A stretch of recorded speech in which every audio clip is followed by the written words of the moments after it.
Kadang, sebuah buku bukan hanya kumpulan kata, ia bisa menjadi pintu yang membuka ingatan, luka lama, dan suara-suara yang selama ini memilih diam. Nama Aurélie Moermans kembali ramai dibicarakan publik.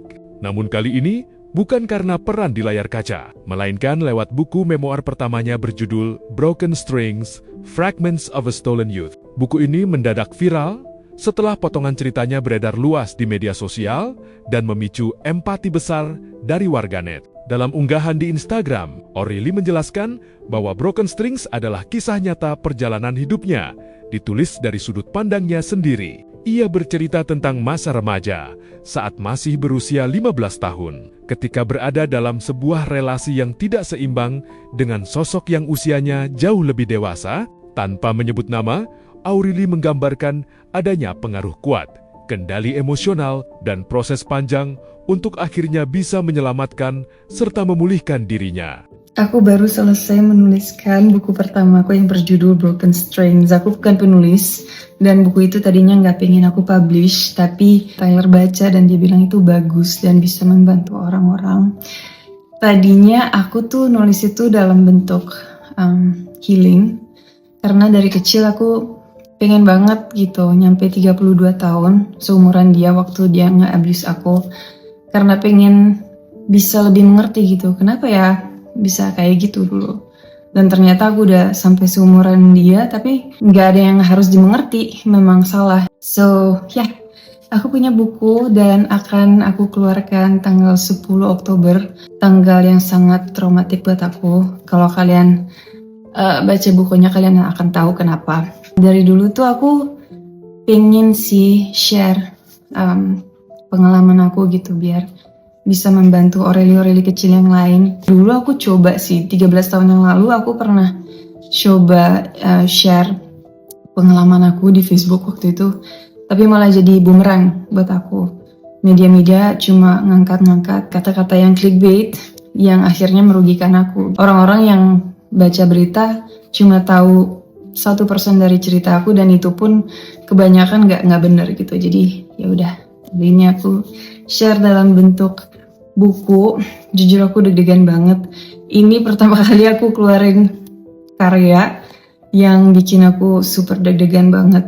Deg-degannya tuh lebih ke aku orangnya cukup private lah buat yang kayak gitu-gitu, tapi dengan aku share buku ini, aku kayak bener-bener open book banget, literally gitu. Ya, semoga buku ini bisa membantu orang-orang, karena itu memang tujuan aku, makanya aku share secara gratis, dan aku akan share linknya tanggal 10 Oktober. Pokoknya gratis untuk semuanya. Oh ya, lupa ngomong, aku tuh bukan penulis dan aku nggak pakai editor. Cover bukunya aja aku yang edit, jadi kalau nggak sempurna, dimaklumin ya. Sebuah cerita jujur yang ternyata sudah dibaca puluhan ribu orang dan menyentuh banyak hati. Bagi Aurélie, menulis memoir ini bukan hal mudah. Prosesnya sangat personal, menyakitkan, tapi juga membebaskan. Lewat Broken Strings, ia berharap pengalamannya bisa menjadi suara bagi mereka yang pernah berada di situasi serupa, sekaligus membuka ruang diskusi tentang trauma, keberanian, dan pemulihan diri. Respons publik pun meluas. Banyak pembaca, termasuk figur publik, menyampaikan dukungan. Hesti Purwadinata misalnya, mengaku tersentuh dan kagum pada keberanian Aurélie menuliskan kisah yang berat namun penting. Warganet pun ramai mengapresiasi keberanian tersebut, terutama karena isu relasi tidak sehat pada usia muda masih sering luput dari perhatian. Namun seiring viralnya buku ini, muncul pula spekulasi. Netizen mulai menuding satu nama, yakni pesinetron Robby Tremonti, sebagai sosok lelaki yang diduga diceritakan dalam buku tersebut. Meski Broken Strings sama sekali tidak menyebut nama siapapun, tudingan itu terus bergulir di ruang publik. Merasa tersudut, Robby akhirnya angkat bicara lewat siaran langsung di media sosial. Ia menegaskan bahwa dirinya selama bertahun-tahun memilih diam meski merasa disudutkan oleh berbagai spekulasi. Artis berdarah Jawa Belgia, yang udah pasti lihat aja di Google atau apa, pasti pernah ada hubungan lah sama aku. 16 tahun gua diem aja, diinjak-injak, dihina-hina. 16 tahun loh, bacot aja ngomong gitu. relevansinya di mana? Gue tuh dibilang apa KDRT lah, segala macam. Buktinya dong mana? Ingat ya, ini after 4 years. Setelah 4 tahun, nih Robby Tremonti nih mau live. Selama 16 tahun ini gue diem, gak mau deh speak up atau dikit gue speak up ya kan, gue bikin meriang dikit loh ya kan. 16 tahun ini saya diinjak-injak ya, saya dihina-hina yang gak ada buktinya. Dari dulu gue gak mau konflik, gue tipikal apa ya, 16 tahun gue diem gak usah lah. Ala-ala gue pengen ini yang terakhir nih, nulis buku ya kan, nyebrang laut, dia lagi gak di Indonesia. Lucu gak sih? Nulis buku, orangnya tuh gak di Indonesia. Dari kata-katanya aja feeling gue pakai prom tuh indah banget, kayak yang pinter aja gitu. Tuh mulai kan gue kepancing. Gue sekolah, gue alumni Regina Pacis dengan bangga. Gue kuliah, makan bangku sekolah gue. Tahu kejadian gini akan impact-nya gini. sama belajar dong. Kalian lihat orang ya, orang yang bisa gitu ya mengubar kebencian di sosial media. Feeling gue sih kalau orang yang ya mengenyam pendidikan lah ya, gak mungkin mulutnya bisa busuk dan apalagi ngata-ngatain orang. Astaga Tuhan, gila.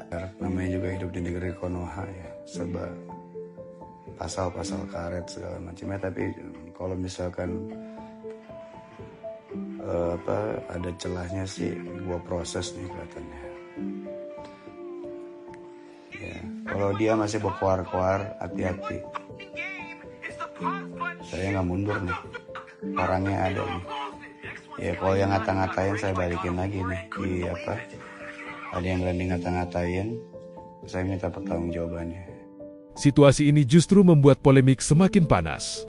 Tak lama berselang, Aureli kembali muncul lewat media sosial, termasuk sebuah video di TikTok yang diduga menjadi respons atas pernyataan tersebut. Dalam berbagai pernyataannya, Aureli menegaskan bahwa sejak awal niatnya hanya berbagi pengalaman hidup tanpa menyebut nama atau menyerang siapapun. Ia mengaku merasa kembali diganggu setelah buku itu dirilis. LGBT di Katolik itu kan gak ada yang namanya perceraian, tapi kalau misalnya pernikahannya gak pernah sah dari awal, ada yang namanya annulment. Nah, kalau gereja sudah mengeluarkan surat pembatalan dan surat izin untuk menikah secara Katolik, artinya? Itu artinya gereja sudah mengakui bahwa pernikahan yang dulu memang gak pernah sah sejak awal. Jadi dengan adanya annulment dan izin menikah lagi secara Katolik, itu menunjukkan bahwa pernikahan yang sebelumnya dianggap tidak pernah ada secara sah. Dan yang jelas di Katolik kan gak bisa menikah 2 kali. Jadi kalau kamu dapat izin baru, artinya pernikahan lama itu memang gak pernah sah. Oke, berarti secara Katolik aku gak pernah sah menikah ya. Berarti surat yang pernah dikeluarin sama gereja gak pernah berlaku dong? Iya, tepat sekali. Secara Katolik itu berarti kamu memang gak pernah sah menikah. Jadi surat yang dulu pernah dikeluarkan gereja itu memang gak pernah berlaku. Dengan adanya annulment, jelas bahwa pernikahan tersebut gak pernah dianggap sah sama sekali. Oke, kalau misalnya ada orang nih pakai surat yang gak berlaku itu untuk membuktikan bahwa dia pernah menikah dengan aku, itu artinya apa? Itu artinya dia menggunakan informasi yang tidak sah dan menyesatkan. Kalau dia memakai surat yang sudah jelas tidak berlaku, itu bisa dianggap sebagai bentuk fitnah atau penyebaran klaim palsu. Intinya dia mencoba membuktikan sesuatu yang sebenarnya nggak pernah sah di mata gereja.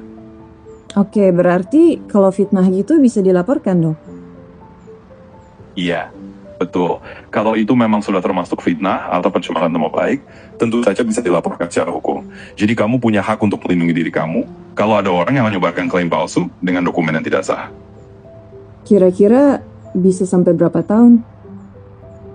Secara hukum, Ancaman hukumannya bisa bervariasi, tapi untuk kasus fitnah atau pencemaran nama baik, biasanya bisa dikenakan pidana penjara hingga sekitar 4 tahun, tergantung pada undang-undang yang berlaku dan bukti yang ada. Jadi kalau memang ada bukti yang kuat, itu bisa diproses secara hukum. O'Reilly menekankan satu hal penting yang kemudian banyak dikutip warganet, diam adalah pilihan, bukan kewajiban, dan setiap pilihan punya batas. Menurutnya, selama ini ia memilih diam bukan karena takut, melainkan demi menjaga dirinya sendiri. Sejak Broken Strings dirilis secara gratis, dukungan dari netizen mengalir deras. Banyak yang menyampaikan simpati, doa, bahkan berbagi kenangan tentang kekhawatiran keluarga O'Reilly di masa lalu. Ada yang menyebut O'Reilly pantas mendapatkan dukungan penuh. Ada pula yang berharap ia diberi kekuatan menghadapi situasi yang kembali memanas. Banjir dukungan ini menunjukkan satu hal penting. Broken Strings bukan sekadar memoir pribadi. Ia telah berubah menjadi cermin bagi banyak orang. Pengingat bahwa luka masa lalu bisa dibicarakan dan pemulihan selalu mungkin terjadi. Di tengah polemik dan perdebatan, kisah O'Reilly Mooremans kini berdiri sebagai suara tentang keberanian untuk jujur, tentang memilih bicara setelah lama diam, dan tentang harapan bahwa masa depan tidak harus ditentukan oleh luka di masa lalu. Tahun 2025 ditutup dengan cukup absurd, aku berhasil dihack. Jadi semenjak aku rilis buku aku yang Broken Strings itu, setiap hari ada yang coba masuk ke akun aku, email palsu, link-link ngaco. Tapi jujur aja good luck sih kalau mau hack akun aku yang ini. Apalagi waktu aku ngepost soal politik Indonesia banyak yang coba nge-hack, jadi aku udah berpengalaman. Tapi aku kan sempat bikin akun khusus buat buku aku, jadi kalau aku mau upload tentang buku aku bisa ada tempatnya sendiri gitu kan. Nah tiba-tiba akun aku disuspend, ada yang report. Aku urus bentar, bisa masuk lagi, tiba-tiba ada notif ada yang login dari Bogor. Dan setelahnya akunnya di-delete, hilang. Dan aku baru tahu kalau collab post itu, kalau ada salah satu akun yang hilang, postingannya juga ikut hilang. Jadi postingan-postingan tentang buku aku hilang semua. Sebel sih, cuma bukunya tetap udah dibaca 60.000 orang, terus masih ada di link bio aku, dan sudah banyak orang yang sudah terbantu dengan buku aku. Jadi ya buat kamu yang sibuk nge-hack, gak apa-apa, kamu bisa nge-hack akun buku aku, tapi kamu gak bisa hilangin cerita aku. Dan tahun ini buku aku yang versi bahasa Indonesia akan ada versi fisiknya, akan disempurnakan, sampulnya akan berbeda, dan akan ada ilustrasi-ilustrasi yang keren banget. Jadi ya, ditunggu aja, aku gak sabar pengen kalian baca. Mwah.